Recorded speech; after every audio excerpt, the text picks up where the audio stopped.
All right, we are back once again for the DeepWaterMMA.com UFC 158 podcast, headlined by GSP against Nick Diaz. Before we get to this card, I think overall, by the way, we've done pretty well in our picks. No, we have. We've done well. You should be listening to what we say. I'm proud of our to picks. some degree. Yeah. I'm proud of them, man. We've done actually very well, and I don't mind being wrong when it's something like when it ends up being Wanderlei Silva versus Brian Stann. Yeah. I can't complain too much about that. Nobody's a loser in that fight. I mean, you know what I mean? No, Not even us. It's nobody loses. Fantastic fight. I thought Brian Stann would be able to knock him out. He kind of almost did, like, twice, right? We were right in the first round. Yeah, we weren't just that way damn off. Second round. Yeah, we didn't plan for the second round. The last time we met for this podcast, we were previewing UFC on Fuel TV 8.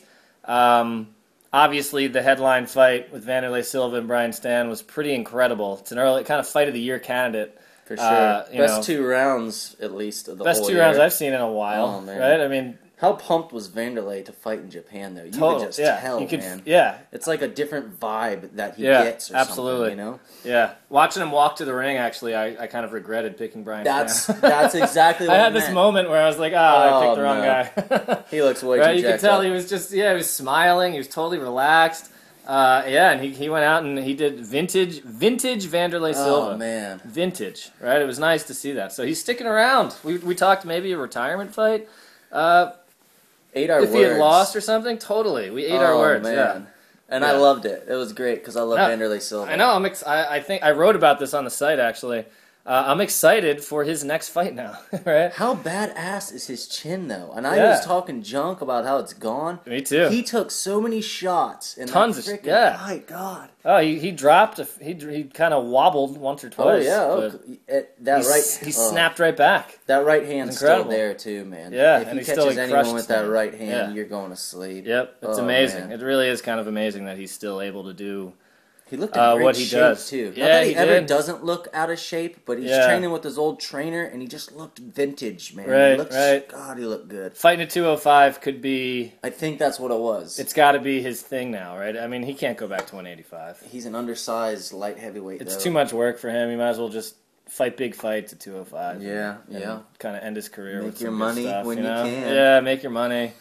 Anything else stick out to you from that card? Yeah, I thought Diego Sanchez lost that fight. Even though I too. called it, I thought that the boxing of Gomi was awesome, man. He's gotten some body shots, too. Remember, I talked about that last time. I was watching that. I was going to bring that up. Body shots, man. Yeah, he was crushing Diego Sanchez's body. I thought Gomi won the fight myself. I picked Sanchez. I thought Gomi won 29-28. I scored it 2-1 for Gomi. Yep. Diego seemed to be getting backed up for most of the fight. I'm not sure what was going on there with the judges. Weird, too, that Gomi doesn't get the decision in Japan. Yeah, in Japan, right, I know. How nuts is that? Yeah, it's weird. Our best bet on that card was Stefan Struve. That did not go well.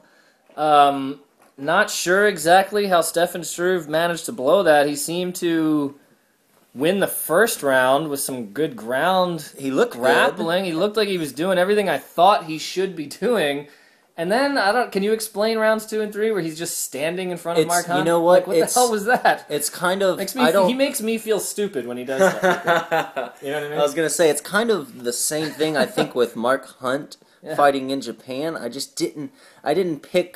I picked Mark Hunt to win, and I didn't pick Mark Hunt to win because I thought Stefan Struve wasn't good enough to win. I picked Mark Hunt to win because he was fighting in Japan. And looking and reflecting back on that, I probably should have thought about that. Yeah. You're the only person at the whole website who picked Mark Hunt. I just thought he was going to crack him, man. I mean, look, dude, tell me Mark Hunt doesn't punch hard. He broke his jaw.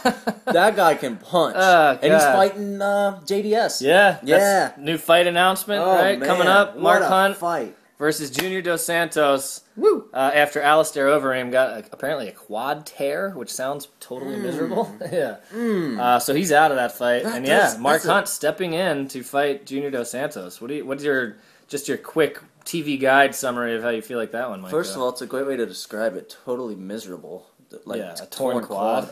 But Oh, man. Yeah, what's your gut tell you, like, off the my off the gut says that Junior Dos Santos should win this fight. Because if he's smart about it. If he's smart. Unless he fights like Stefan Struve. He should mix it up, you know? Yeah. Box, takedowns, things. Because he has takedowns. I mean, he could I don't think he has great takedowns, but Mark Hunt, Stefan Struve was on top of Mark Hunt in the mountains. Somehow Junior Dos Santos is much stronger than Stefan Struve, So it's crazy. I kind of defend my Struve pick to a certain degree, but I will never bet on him again. I will never recommend him again because his fight IQ seems to not exist, basically. Right? Only in, like, the first round. It's weird. The first round was exactly how he should have fought, and then he just started letting himself get punched in the face. That's insane. Pretty much how he's won all his fights. I think he fought Dave It's like Herman, a recurring right? nightmare for Stefan Struve. He's up against the cage with his hands over his face, just letting himself get punched. I don't understand what he does. He probably wakes up out of bed, and has the dream that he's standing against the cage again, Yeah. Oh, no, this dream. It's like the falling dream, but for him, horrible. He's backed up against the cage getting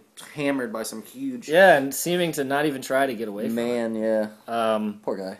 Yeah. So the next topic here, before we get to the actual fights, this conference call... GSP was there, Nick Diaz was there, Hendricks, Condit, Ellenberger. I think all these guys were on the phone. Nick Diaz did like 95% of the talking. He's a rambler, isn't he, too? He just goes on and on. And on. He's answering other people's questions. Yeah. He's just kind of jumping in whenever he feels love like saying Nick something. Diaz, man. Huh? Yeah, it's one of those things where either he drives you totally nuts with the stuff, or you're just like, wow, this guy is trying to say something. It's going to come out eventually. Right? That's the way I look at it with him. You just have to keep listening. Yeah, just keep listening. Try to see through some of the excessiveness of what he's saying and get to his point, Because I think he is making a point. Did you feel like he was making a point in that whole conference call? What was it to you that he was trying to say that he kind of said poorly? Right? I think we can all agree that he didn't speak well. No, What was he trying to say? If you could summarize what he said, what was he trying to say? He was just trying to say that people portray him one way, and he doesn't. He doesn't get to handle how he's portrayed, and he works hard, and that's all he cares about, and he'll fight anybody, and he's not even sure why George is that pissed at him because all he said was, "Where are you at, George?" And he said, "When you're the champ, that's what happens. You get called out." Yeah. I mean, and I kind of agree with him. It's like, if you're the champ and people calling you out, you can't get that pissed. I mean, GSP said he is, the most disrespectful person I've ever met, Yeah, according to Dana White, right? Has anyone actually ever seen GSP say that? Is there a clip of that? Or I believe there is a clip where he says, he deserves to get pounded. Yeah. He's disrespectful and he deserves to get the pounding or the beating I'm going to give him or something. And Diaz took issue with that notion that he deserves to get beat up for some reason, right? Yeah, you can't tell Nick Diaz he deserves to get his ass kicked. Right. I mean, it was an interesting call. How's he supposed to react? Yeah, he's Nick Diaz, See, Diaz came across to me as almost like a fighting purist, right? In a certain way, he wants to just fight you, he doesn't give a shit about the other stuff that's going on, he doesn't care about it. And there's something admirable about that, I think, about that whole attitude. Whether it works for him and the whole sort of scheme of his career is a different question. But him and his brother Nate they sort of have a different approach to MMA, to the UFC, to what they feel like they should be doing for their fights. As of today, I don't know if you know this, but Nick Diaz was supposed to show up for some open workouts. And he didn't.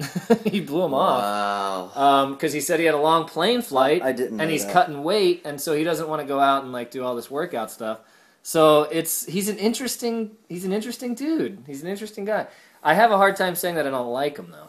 I do like him. And watching the Countdown show, and all that kind of stuff. He's an interesting guy, and he's a fantastic fighter. He just keeps coming forward. His problem is, and I know this, I've heard him say that, he just wants to fight. Yeah, he doesn't want all this other crap. Right. He doesn't want to give these stupid interviews with these people asking them dumb questions right before he's got to go fight somebody, and it throws him off, and he doesn't like it. And What was the other thing he was saying? I think basically he was taking a shot at GSP, saying how he doesn't finish fights and he's just he called him pampered. Yeah, and a fantastic quote. I love GSP's like, how am I pampered? I started at the bottom and nobody gave me anything. I worked my way up, which I thought was pretty good for him to defend himself like that. I'm so far from pampered. The best part of the whole thing was when GSP, after like a 20-minute Diaz ramble, just steps in and he goes, "Listen to me, you uneducated fool." Yeah. It's just like it just really shows you the difference between these two guys. They're coming from completely different places. As far as how they approach their careers and how they approach a fight. And the Diaz thing applies to more than just him, avoiding media and stuff like that. Like, he wants to fight you in the cage. He doesn't want you running away from him. He doesn't want you just taking him down and laying on him. He wants to fight you. Yeah, and he wants you to engage. They're like, and so talk about two different ends of the spectrum, huh? Yeah, you think about totally how different they were raised too. Yeah, man. You think of George St. Pierre grew up in Canada, totally. In the snow and stuff, and here's Nick Diaz in this like Sacramento, Stockton area, getting in like gang fights, beating around the streets a little bit and stuff. Yeah. So that might be a good segue into the main event here. George St. Pierre, last I checked, minus 485. All right, so a pretty big favorite here against Nick Diaz. I thought it was who's plus 360. Minus 500 is what but it could be. It could have moved. These could be a little outdated. But that means it was something like an 86% chance they're giving him, or something like that. Yeah, that's kind of how that calculates out. Yeah. Which is pretty crazy if you think about it. How do you feel about that? I mean, it's a high percentage, but is it? You know what? This is my thing. I talk about streaks, and I talk about not betting against streaks and stuff, and we're going to stick with a betting side. My head goes, Nick Diaz has a good chance, but my money, goes, GSP fighting in Canada, he doesn't lose. No. He does not lose in Canada. He's going to be... His wrestling is world class. He could probably be an Olympic wrestler if he wanted to. Yeah, and which he's talked about. That's something you have to deal with. And Nick Diaz, and he's been on his back, he's been in the guard of good jiu-jitsu guys before, and nobody's even come close to submitting him. Yeah, Nick Diaz is great at jiu-jitsu and all that, but man, I think he's just gonna get GSP'd. You know what I mean? GSP'd, yeah, it's a verb. That's it's a thing that happens to people. The Montreal Mauler, versus the Stockton Slap. Yeah, I would love to see Nick Diaz try and slap GSP. Do you know feel like how there's he does an opportunity that? for that? I like joking, but he does those like half boxing slaps. Yeah. It's not like really a backhand slaps, sort of but he like throws out some crazy stuff there. Do you think there's any chance he gets to do that to GSP? He did it to Condit. He kind of slapped Condit in the face. He open-handed him a couple times. Yeah, he's like, come on, fight me, dude. But do you think he gets a chance to do that against GSP? I mean, wouldn't you love to see that in a certain... I think a part of you wants to see that. I think George St. Pierre is going to win by decision. But what I'm going to say is that I'm thinking Nick Diaz might win a round or two. You know what I mean? With his... Maybe in the later rounds with his kind of posturing and he controls the ring really good. And, he's a good boxer. Yeah, he does. He definitely does. So that might be kind of what this comes down to a little bit. I think George St. Pierre is going to be too much, man. Yeah. I think he's too much. Athletic. The thing is, I think he's too much for anybody. Yeah. Really. Yeah. And Carlos Condit's freaking tough, man. He kicked him in the head and everything. And we all saw that fight. Smashed him in the head. Oh. Hit him right in the... It's so right hard. In the head. Right in the side of the head. It's so hard to bet against GSP in Canada. Maybe if this fight was in Las Vegas, I'd probably even lean It'd be a little bit different. A little bit more towards Nick Diaz, but man. Right. Not enough to say pumped he'd win. up. I mean, remember last time? I'm psyched for this Remember fight. last time GSP came out in Montreal? I mean, it's like nuts. It's like Brazil almost. It's they crazy. Go crazy in Montreal for That's another, that's a culture. I talked about the culture of crowds last time with Japan. Got a great crowd. Canada, I think we kind of left that out a little bit. Canada has awesome crowds, right? They love MMA. They know what they're watching.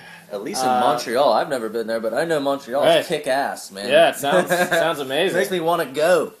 So, all right, so you're going GSP by decision.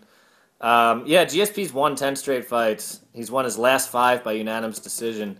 I kind of see the same thing happening. I think GSP, his athleticism his fight IQ, right? He's not going to stand there and brawl with Nick Diaz. No, I don't think he'll get sucked into a brawl. He'll try to attack from a range and throw in takedowns towards the end of the round. Yeah, and I think with all this trash talking, listen to my words here. Yeah, there you go. I'm telling you, watch. He's gonna stay. He's gonna strike with him.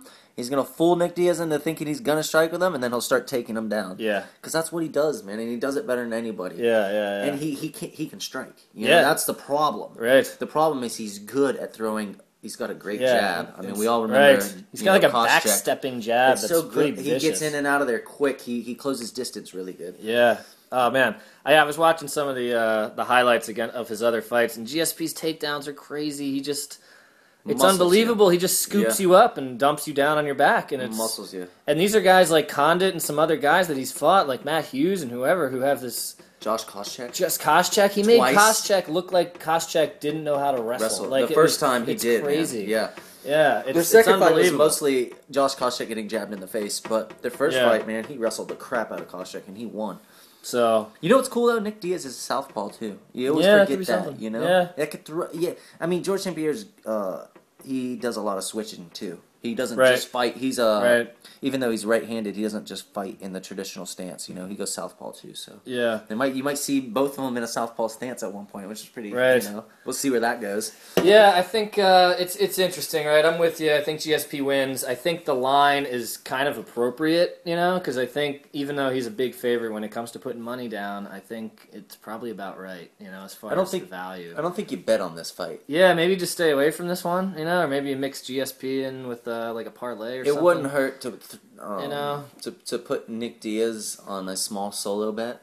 Yeah, you might as well, you know. Just you because never know. George is such a strong favorite. We saw GSP get knocked down. We saw him get bloodied up. We saw him get a little swollen. I like to throw a little something at big underdogs sometimes. You know what I mean? If you got a little something to play with, throw it at Nick Diaz a little bit. And you never know, maybe worth your while. You know, he might freaking pull a Gogo Plata Gomi style. You never know, man. Yeah, Diaz has wanted GSP for a long time, so I expect this to be a pretty awesome fight.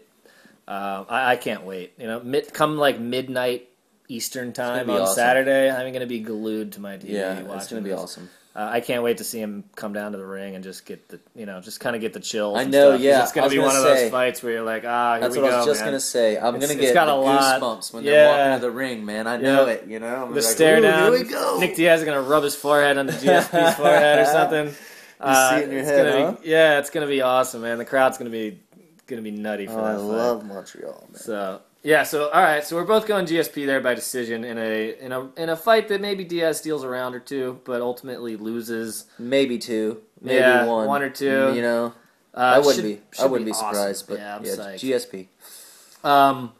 So assuming GSP wins, we have the next fight down on the card here between Johnny Hendricks and Carlos Condit. This one is a lot closer, according to the bookmakers here.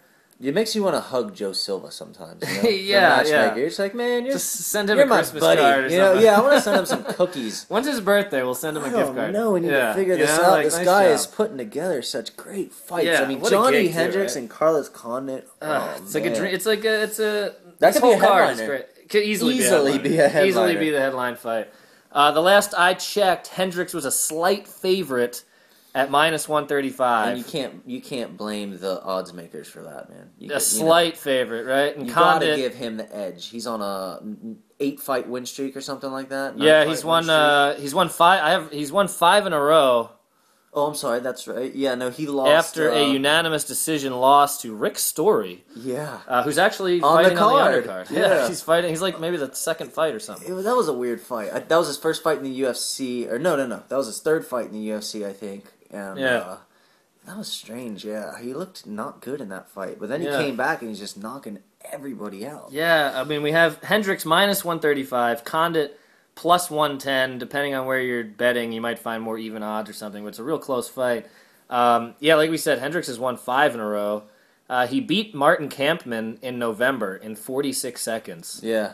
Oh, you know what I was thinking? He's 9-1 in the UFC. That's what it is. Okay. That sounds right. Yeah. His only loss is to Rick Story. I got it mixed up. He's not on that big of a streak, even though he's got a great streak right now. Yeah. And to knock Martin Kampmann out in 46 seconds is insane. I mean, not a lot of people do that. Right? Insane. So his last few fights, I wrote him down. He beat Kampman in 46 seconds. Unbelievable. Beat Josh Koscheck. Great I think fight. that was a split decision or something. Fight. But he beat Josh Koscheck. Like, that's not... No. I know he just lost to Robbie Lawler and all that, but this was like a few years, this was a Robbie while Lawler ago. is no joke either. Yeah, and maybe we're overlooking him. Uh-huh. And if you go before Josh Koscheck, he knocked out John Fitch in 12 seconds. That was So two insane. of his last 3 fights have lasted less than a minute. Wow. And he's knocking these guys out. One barely lasted 10 seconds. Yeah, and then before that, he beat Mike Pierce, who's no slouch. Did you see the Mike Pierce-Johnny Hendricks fight? Awesome fight. Oh my gosh. Awesome That's like fight. 2 iron Mike Pierce heads. where's Mike Pierce right now? Because he should be in the mix for me. Dude, Mike Pierce to me, he's is in the tough, mix. Man. He gets no publicity, but he gets hit he's up there. hard. If you watch his fight with Josh Koscheck, Koscheck was nailing Mike Pierce. And Mike Pierce was just like, yeah, bring it. And I was just like, oh my God, crazy, what's wrong dude. with this guy? Yeah. Across the cage, if you will, we have Carlos Condit, 4-1 in his last 5. We all know who he lost to. He's got an incredible list of names that he's beaten in his last couple fights. He beat Nick Diaz. Mm-hmm. He beat Dong Hyun Kim. For the first time in his career. Yeah. First loss, in Kim's career. Kim's first loss. He beat Dan Hardy. Mm-hmm. He beat Rory McDonald. Which was an awesome fight. And he beat Jake Ellenberger. I know, man. What? WTF? Do you remember, that's an effing list of dudes right there. That's insane. Like, what? How do you beat all 5 of those guys? These 2 guys' lists are pretty gnarly, man. Yeah, this could be fight of the night. If you remember, this could be better. Maybe better than the main event as far as like an actual fight. I would be very surprised if the main event's or any fight's better than this fight. This fight should be amazing. Did you see a right hand? I don't know if you remember that Jake Ellenberger put on Carlos Condit. He hit him so hard, he made his head go down into the mat, Carlos Condit. And I don't know how he didn't get knocked out. I don't know if Carlos Condit can get knocked out just because of the Jake Ellenberger fight. Because Jake Ellenberger punched him as hard as you could ever hit anybody. If anybody, just go look that up, and you'll see what I'm talking about. It's insane. Brutal. So Carlos Condit can take a punch, Hell man. Yeah, he can take a punch. Johnny Hendricks can give a punch. So, I want to ask you something about this fight. Right, I was watching some of the highlights of Johnny Hendricks when he knocked out Kampman and Fitch. Yeah. And when he hits these guys with it's a left hand, right? Yeah. He's kind of like a mini Dan Henderson. When he hits these guys, watch these clips.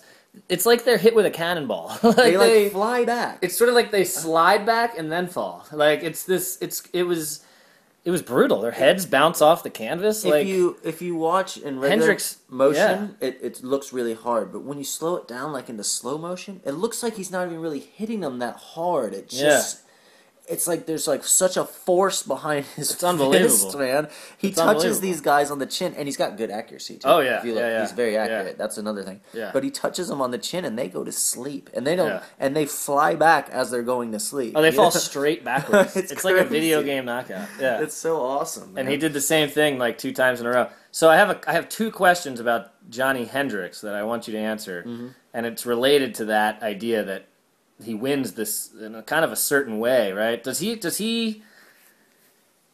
have like kind of one way to win this fight? I mean, no way. You know why? Does it all just come down to him landing that left hook, or can he win this fight another way? He's a 4-time NCAA All-American wrestler, and I know where he wrestled. I'm forgetting right now. He came from it Oklahoma State? A big school. I believe it's like Oklahoma State or something. Yeah, I feel like that might be it's a big school, and he was a great wrestler. 4-time All-American. That means he was All-American every year. Yeah. And that ain't no joke. Right. And nothing against Carlos Condit, who, by the way, Carlos Condit's one of my other favorite fighters. Yeah, I love both of these guys. That guy comes in. I don't want either one to lose, really. He looks so mad when he's going to fight. He's just like... He's almost like Nick Diaz. He's like got a nice mean snarl mugging. He does got an awesome snarl. Yeah, good but snarl. The thing about Hendricks is, and he said it in a recent interview that I saw, he said, people know about my power, but they forget that I'm a wrestler. And they forget I can wrestle. He says, just because, he's like, I'm not losing.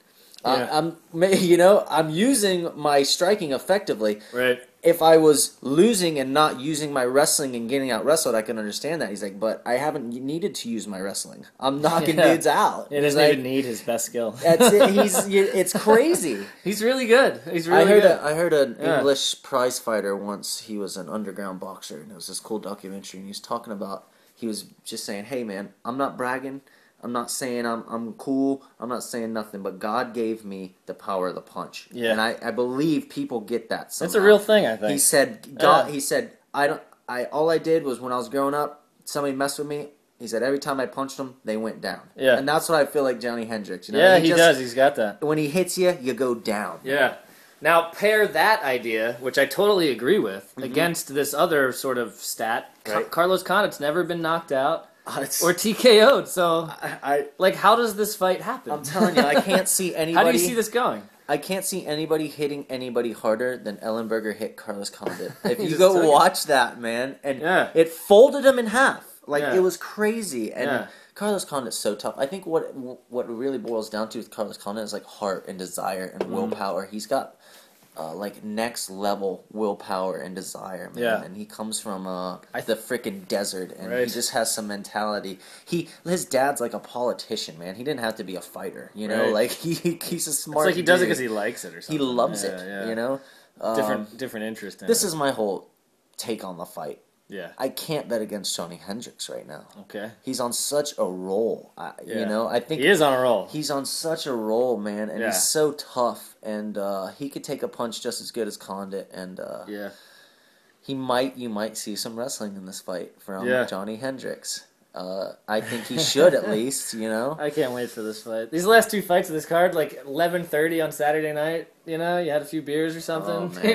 You're gonna be jacked up for these two fights. You're gonna be sitting there we got 8 rounds of insane fighting. I'm gonna have to have a cup of coffee or something. Yeah, make a cup of coffee, stay awake. Wake me up a little. I have a kind of different take on this. Cool. A little bit. I like that. I think Carlos Condit.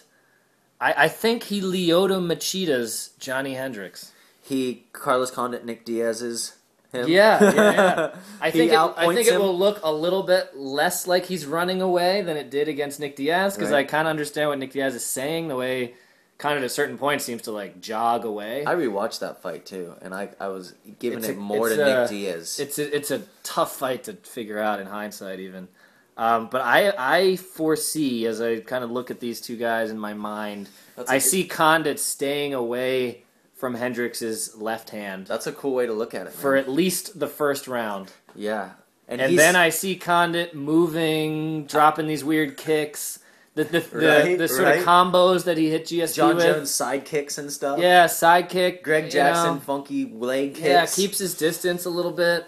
My bold prediction here is Condit 30-27 in a win. Wow. That's my bold prediction of the whole podcast. He's I got have nothing more bold than that. Yeah. After this, it's just average stuff. Right. But that's my bold prediction. I could be completely wrong though, you know. But He's got Genghis Khan behind him, man. Greg Jackson. That's what they call him. Freaking Genghis Khan, man. That guy's a warfare genius. Yeah. His fighters win fights. They totally win fights. I mean, think of Diego Sanchez, right? It's hard. Like I said, I'm kind of a street guy, and I believe in that a little bit. And it's hard to. I think Hendricks will fight for the title. And he should be. Condit had his chance. Yep, I totally agree. He didn't win, and Hendricks, I think, is more hungry. I don't know if you could be more hungry than Carlos Condit, but he's right. I don't know. I think he's gonna do it, man. Yeah, that should be a great fight, dude. That's why. I mean, that's why it's dead even. But right? Condit, these odds are basically split. That's such a good way to look at it. Condit can come out with this awesome game plan. I think he just moves, and not his even feet, let stays Hendricks away. touch him. Yeah, I think if he gets taken down, I think he might get back up after a little bit. What do they say? That's why they fight. That's why they fight it. That's why they fight, man. That's why it's not just on paper. That's right, because they have to eventually get out there and square up. It should be an awesome fight. I can't wait. Yeah, I'm hyped talking about the fight. Yeah, and it's like a couple days away, and I'm already hyped up talking. Yeah. About it. So I don't know about the betting. Betting wise, I think it's so even. It's such a dead even fight. So however it shakes out, an underdog play might be a good one on that one. But yeah, I'm going Condit in a 30-27 kind of unanimous. Cool, man. And a controversial unanimous decision, I think. That's cool. That's a good way to look at it. That's what I'm feeling about. I think I'm just going with Hendricks. Safe pick almost. Yeah, no, I can't bet against him. No, and that's totally justifiable. So yeah, these first two fights maybe aren't worth betting much on, really. You know, besides Dan with the upset pick. Yeah, I'm going with the upset pick as far as these odds are. So yeah, I'm gonna stick by that for the week. Nice. when they're coming to the ring, I'll get like a weird gut feeling. The way I did with Wanderlei Silva and Brian Stann, I'll be like, I picked the wrong guy. But, we'll see. We'll see come Saturday night. There's another, let's move down the card here. Another 175. Another 170 welterweight fight, yeah. Jake Ellenberger, who reminds me a lot of Johnny Hendricks, actually. Yeah, man. I feel like they fight the same kind of way. I think they were supposed to fight, weren't they? They were supposed to fight, yeah. Be like fighting yourself or something. I feel like they're the same person. Mirror match. Yeah. Like they both just kind of swing. Mortal Kombat mirror match. They've both Sub-Zero versus Sub-Zero. Yeah, mirror match, exactly. Jake Ellenberger, minus 165, so a slight favorite. Against Nate the Great Marquardt, returning to the UFC after a couple years in Strikeforce and some other places. Marquardt is plus 140, so a slight underdog there. Yeah, after getting his leg battered by Tarek Safadine. Yeah, coming off a loss, Nate Marquardt. Which might be bad for Jake Ellenberger. Yeah. That loss was only 2 months ago. Tyron Woodley came in the UFC and knocked... Right. I know his name. I'm sorry. It'll take him 2 seconds. It wasn't No. It was Jay Heron. Knocked Jay Heron out quick, man. So he's a beast. Tyron Woodley's a beast. And Marquardt beat him up. Marquardt knocked him out in one of the best knockouts you'll ever see. Look that up. Yeah, that's right. Yeah, a couple short elbows in the face. Oh, man. Marquardt versus Woodley. Look that up if you've never seen it. Yeah, an old Strikeforce fight. So the problem I have here is which Nate Marquardt's going to show up.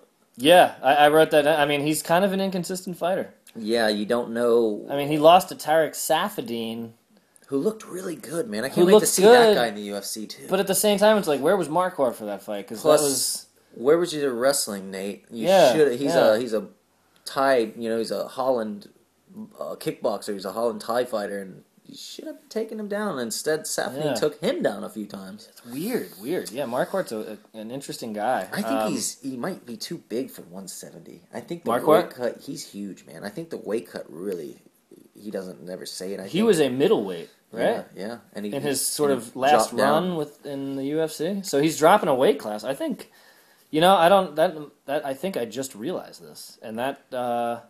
No, I believe he dropped down. Or did he already drop in Strikeforce? I believe he dropped down in the UFC and was he? Lost, and then he got cut. So okay, so he's been at 170 since then, I guess. Yeah, I think Tarek Safadine. That fight was 170. That was for the title. Yeah, another kind of crazy fight here. Ellenberger's 4-1 over his last 5. He lost to Campman. He lost to Martin Campman last year, and it's such this whole division with these 6 guys in the welterweights, it's so A beats B, B beats C, C beats A. Like, these guys all have wins over each other. It's hard to sort it out. So he lost to Campman last June, and he won against Jay Heron in October. He's lost his last losses have come against like really good strikers in Martin Campman and Carlos Condit. But he seems to be able to handle grapplers pretty well. What do you think of that? I don't know.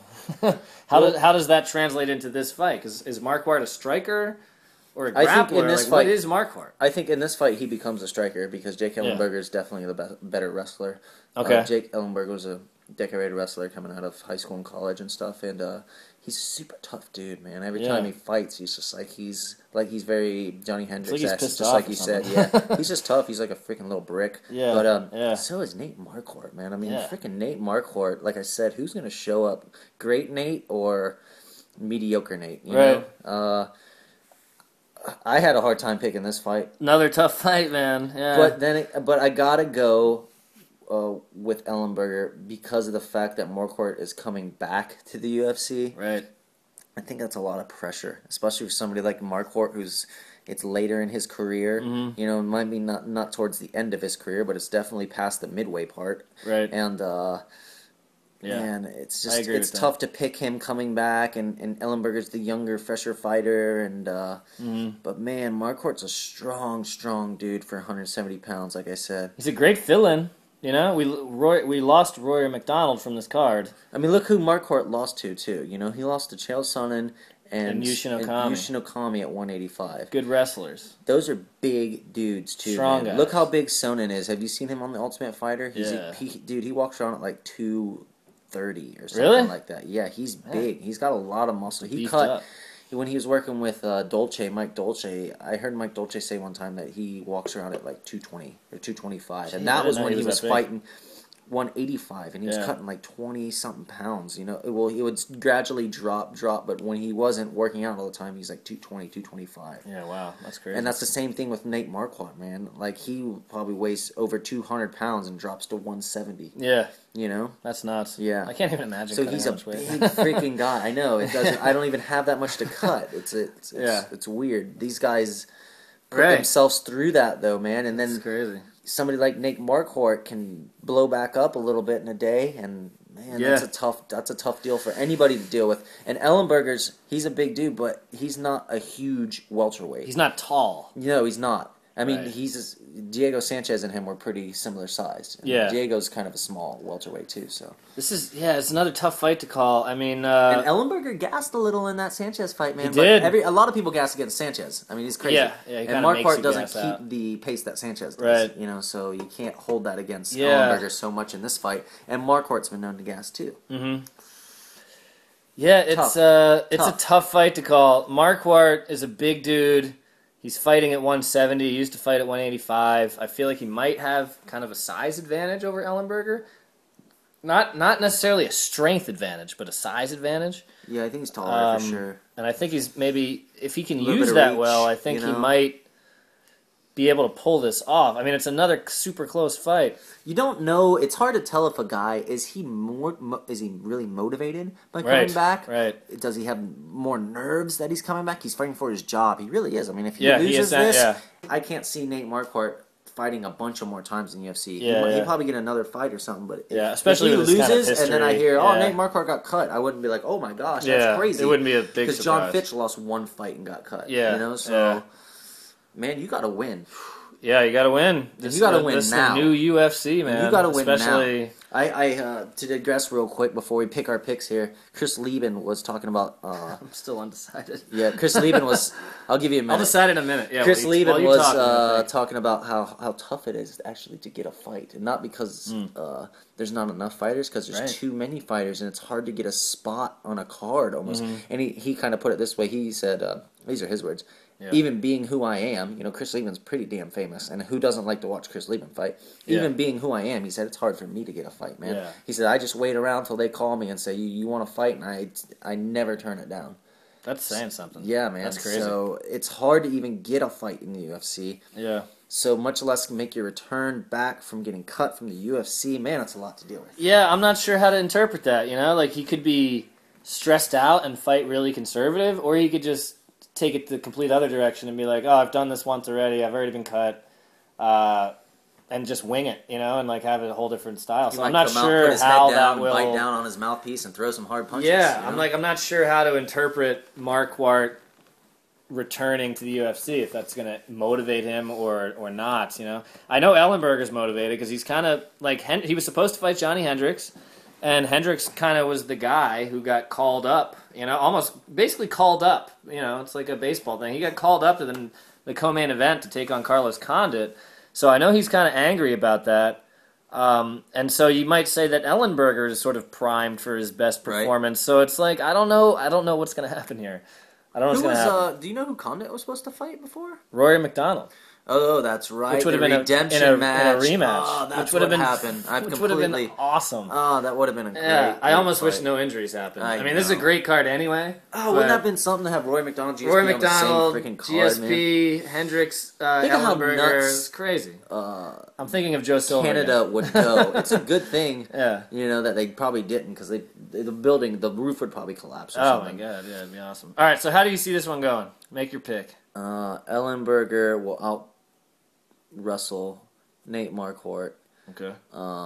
But this is going to sound funny. I don't...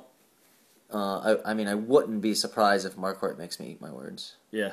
Because he's a really tough dude. But I think Ellenberger should be smart. Shouldn't trade with him a lot, because I think Marquardt's a stronger dude. But Marquardt's takedown defense, you know, Sonnen and Okami took him down over and over and over. So if Ellenberger's smart, he'll take him down over and over and over and get a nice decision. That should be the game plan if you're Ellenberger.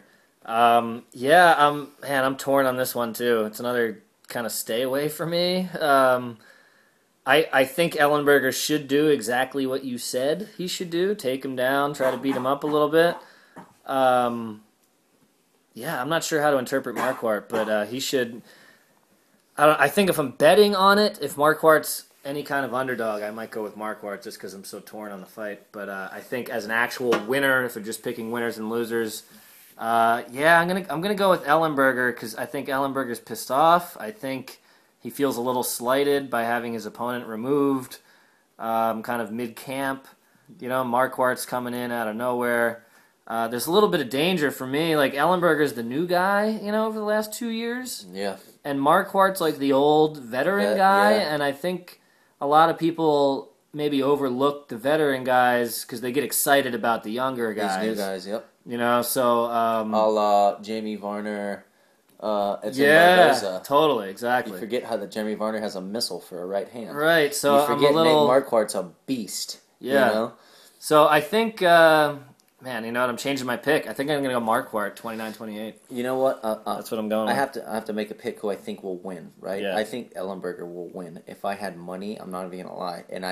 Because the problem is with this card for me, there's not a lot of underdogs that I liked, just to be honest, Mm-hmm. But one of the people that I said, you know what? If I had a little bit of money to kind of throw away, because that's how I look at betting, no matter what. It should be throwaway money. It should be throwaway money. For all the people out there. It should be. With issues, maybe. Yeah, this should be... we have a number. This should be disposable you income. Can call. This should not be your rent money or anything like that. Yeah. I would put it on Marquardt, man. Just because of the value. Plus 140, hey. Right, or whatever it is. If he's... Go for it. He's the best underdog on this whole card, at least in my opinion. Yeah, the most valuable one, The most valuable one, in my opinion. So, yeah, man. I would agree with that.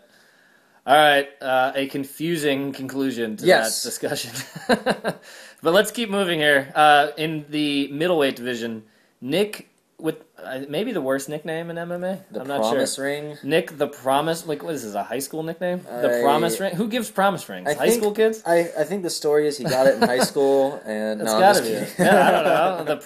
Nick the Promise Ring, who's 13-1, by the way. Man. Maybe quietly putting together like this weird, not weird, but a very good record. The thing is, he only lost to freaking Tim Boesch, dude. Yeah. That's like pretty gnarly. Like, Tim Boesch is a beast, man. Yeah. Taking on Chris Camozzi, and this is another dead even fight according to the bookmakers. Not in my mind. I feel this the same way. This is a little suspect. Nick Ring, 4-1. He's Canadian. He's fighting in Canada. Everybody who's fighting in their home country gets jacked up for that. Nick Ring, 4-1 in his last 5. He's coming off a win over Court McGee. Who's tough. Who's not any kind of slouch, right? And who won his fight against Josh Neer. Yep. And his only loss on his record is to Tim Boesch. And Tim Boesch is, for some reason that it's hard to explain, hovering around middleweight title contention, right? Like, what is Tim Boesch doing there? But he's there. Hard to explain. He's at the party. He's just a tough dude, and he's there, man. Yeah, and Chris Camozzi, the story is he's replacing Costa Philippou. Yeah, which I was kind of like, I wanted to see Nick Ring, Costa Philippou, man. That would have been a good fight. I think Costa Philippou would have been too much for Nick Ring. Nick Ring probably get a big sigh of relief when he got Chris Camozzi. Credit to Chris Camozzi for stepping in. Yep. He's a tough dude. He's 4-2 in his last 6 fights. He's a good fighter. He's not a slouch by any means. He's super active as a fighter. I think he fought 3 times in 2012 and 3 times in 2011. So he's just fighting. Seems like any chance he gets, right? He's won 3 in a row too. It seems like he accepts fights. He doesn't turn them down. He's like, okay, bring it on, whatever. Yeah, he's filling in. He seems to fill in for dudes. This one right regularly. Here. Oh, you want to fight Nick Ring? Yeah, I'll fight him. Yeah, I'll fight Nick Ring. I'll fight Nick Ring, sure. Yeah. So, Nick Ring, I don't know. Nick Ring is a slight favorite, last I checked, -115. Camozzi, -110. This is what Nick Ring does. Super close fight. He grinds you down. He's a grinder. Yeah, and that's what's going to happen. He's going to grind Chris Camozzi. He had a longer camp than Camozzi. He's in Canada. Yep. And he's tough. If you watch the Court McGee fight, a lot of people thought Court McGee kind of won that fight. Yeah, it was a close, very close fight. But I think Nick Ring got it. But Court McGee came back at the end, and I think that's what you kind of start to forget about. In the beginning, Nick Ring was very dominant on the ground, Yeah. And that's what's going to happen, I think, man. Nick Ring dominates Chris Camozzi on the ground. Yeah, I think grinds them. I'm with you on this one. I think I don't know if we need to discuss this for super long, but I got Nick Ring here. We have not. The DeepWaterMMA.com website is not finalized a best bet yet. We're turning cranks and running pulley systems and trying to decide. Did the egg who it should be drop down and hit the thing yet? The egg, it hasn't. That's about to happen soon. The egg's gonna drop down and hit the trap thing, and then the trap will fall, and that's how we select. Gotcha. Yeah, that's how we select our best bets. And then the manatees. Yeah, then the manatees circle and they push the ball into the thing. Yeah, and that's how we come up with our best bets. So we haven't decided on one yet. I can tell you that Nick Ring, as a winner, is one of the potential finalists. So we're looking at that a little bit, but I see Nick Ring winning a decision. I don't want to give numbers on this one, but I think Nick Ring might win. Yeah, kind of a grinding fight. Yeah, not boring. I don't want to say boring. That's the very much wrong word. A slow fight. A slow fight. Yeah, I see it pushing him up against the cage, grappling, clinching, just kind of outworking Camozzi a little bit. So I think from a betting perspective, Nick Ring I think is on a different level than Camozzi. Yep. Right. If he was about to face Costa Philippou, yes, that's a great point. Camozzi's not an equal replacement to Costa Philippou. So no disrespect to Camozzi, he's not at all. Total credit to step in and Costa Philippou fight. Is a beast. Yeah, so I see Nick Ring taking this one and moving to 14-1, and then you start thinking, how many more fights does Nick Ring need to really kind of? I mean, he lost to Tim Boesch. It was like a split decision or something, or unanimous decision. I know what's how far away is he from really getting up there in the conversation? I know what's going to need to happen here for Nick Ring. Yeah. He's going to need to fight Costa Philippou. That's what's going to... They'll just make this... They're going to fight. They're going to remake the original fight again. I think they should do that. They usually do that, and I think they will do that in this case, because Costa wanted to fight him, and if he beats Costa, he needs to beat another top guy, and then you start actually talking about him for real. Yeah, exactly. So, we're both going Nick Ring. Unanimous decision. Grinding decision. All right, last fight on the main card. We have Mike Ricci. Who has a horrible dressing style. I'm sorry. I know you kind of dig it a little bit. Yeah, he's clean cut looking, kind of. Every time I see him and Rory McDonald with their skinny little ties. Love Rory McDonald. With their skinny ties. I wore a skinny tie to work yesterday. Oh, man. They look ridiculous. I got a haircut once because I saw Rory McDonald. You can pull it off. Yeah. I just don't think they pull it off. They have like cauliflower ear. I appreciate it. You know what I mean? Yeah, thank you for the compliment. It's like they're not pulling it off. Yeah, you actually pull it off. Like a suit. Yes, and nothing against. There's nothing wrong with my ears. Like huge lumps all over your face and black eyes. When you're trying to look like like they are. So Mike Ricci. Yeah, I once got a haircut after seeing Rory McDonald. I walked in with a picture of Rory McDonald. I was like, hey, I want this haircut. Do me this. Yeah, do me this. It's the Rory McDonald look. But yeah, Mike Ricci, same kind of thing. Clean cut looking guy. He's a minus 275 favorite. But not a joke. Not a joke. His record's 7-3. Don't let his appearance fool you. Yeah, Yeah, exactly. He's a nice guy, but he'll beat you up. He'll shake your hand before and after. Yeah, so he's minus 275. He's taking on Colin Fletcher, who is the winner of Tough Smashes. Yeah. I didn't watch much of that, I have to admit. No, I don't think anybody in America did. England and Australia. It wasn't. I don't even know if it was on TV. I don't think so. But Colin Fletcher is 8-2. His nickname's Freak Show. He's a plus 225 underdog, and this is his second fight in the UFC. He lost to Norman Park? Yeah, he lost his UFC debut to Norman Park. Who is... in December, which was about 3 months ago, and who's Norman Park? Who is who? Do you know who that is? No, I don't. That's something. No disrespect to him, but... Right, I'm sure he's a great guy. If you lose to Norman Park... We'd love to have him on the podcast. Right, if you want to come on the podcast, Norman. But I don't know who he is. I hope you live in Florida. Yeah. So, if you can't beat Norman Park, I don't think you beat Mike Ricci. It's kind of... That seems to be what... Mike Ricci trains with GSP, Rory McDonald, Mike McDessie. Right. He's a Canadian, we should say, right? If we're interested in home field advantage kind of things. Mike Ricci is from Canada. He's fighting in his hometown. Isn't Mike Modesi fighting on this card? John McDessie. I'm sorry. John McDessie. I'm saying Mike Ricci and John Modesi. Yeah, McDessie is fighting on the undercard against Darren Cruikshank. Oh, yeah, Cruikshank. In what should be a pretty awesome fight, I think. Sorry, I digress. Made me think of his teammate there. Because that guy's a beast, too, man. And if you train with beasts... Yeah, then you become a beast. You become a beast. That's kind of how that goes.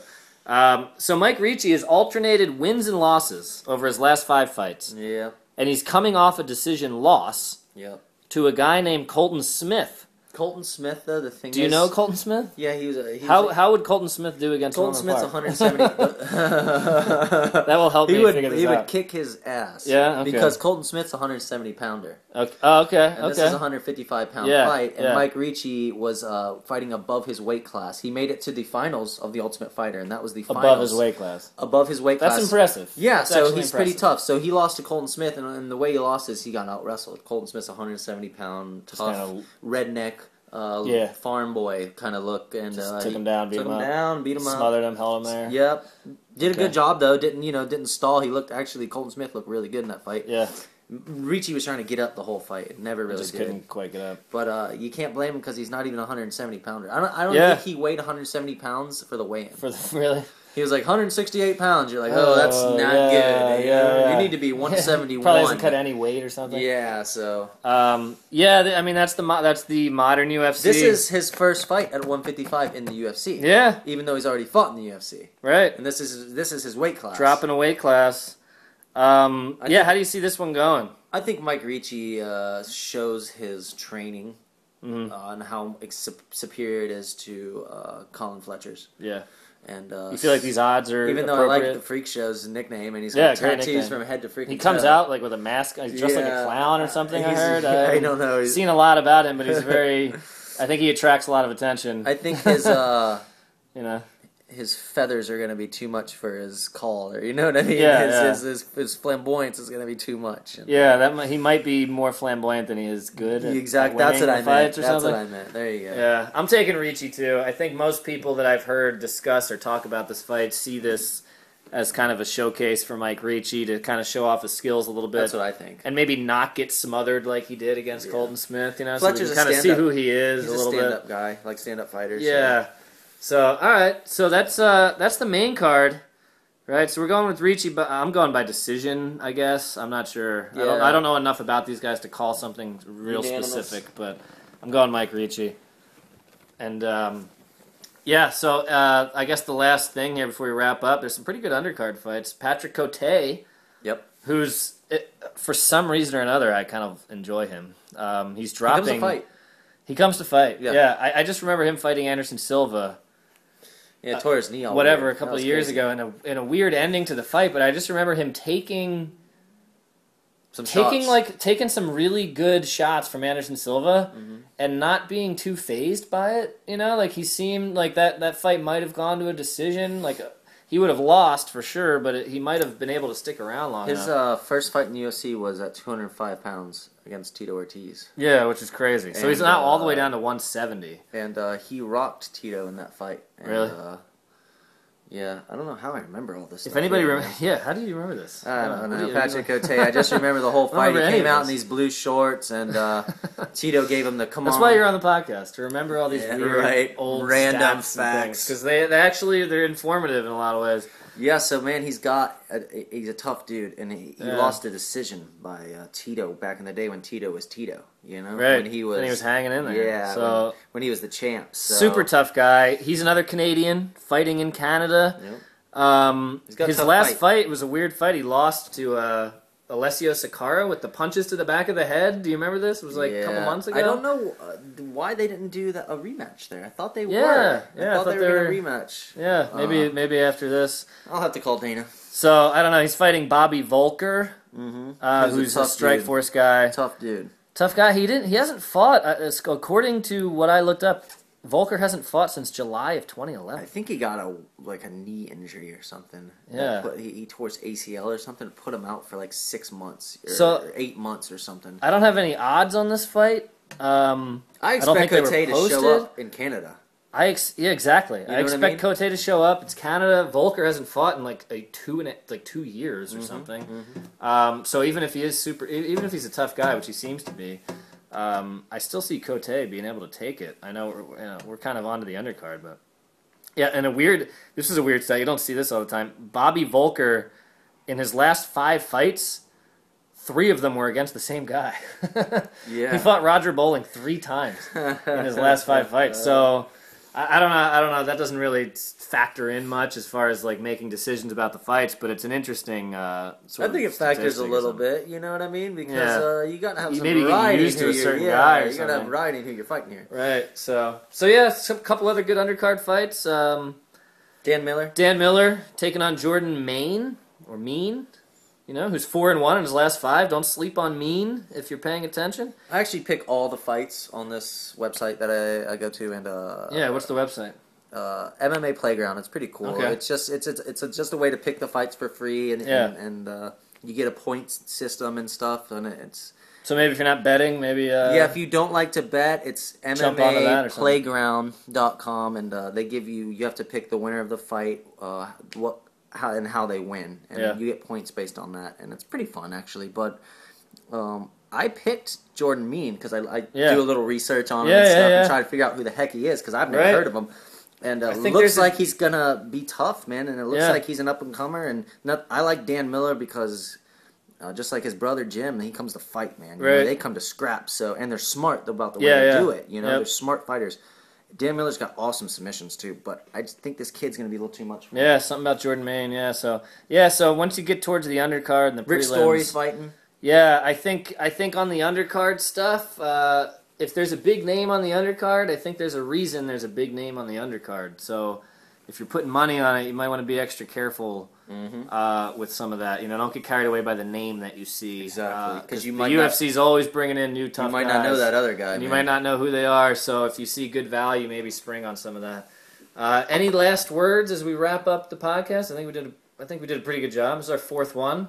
I just can't wait. I think it's our best one. You know what? I wish Nick Diaz was fighting every card just to hear him talk smack, man. Yeah, we need more conference calls. We need more conference calls with GSP and Nick Diaz. Just keep that coming. After they fight, keep it coming. They need to bring in Nick Diaz on conference calls, even if he's not fighting at all on the card. Yeah, just let him answer other people's questions. Here. He'll just answer other people's questions and stuff. Yeah, it'll be great.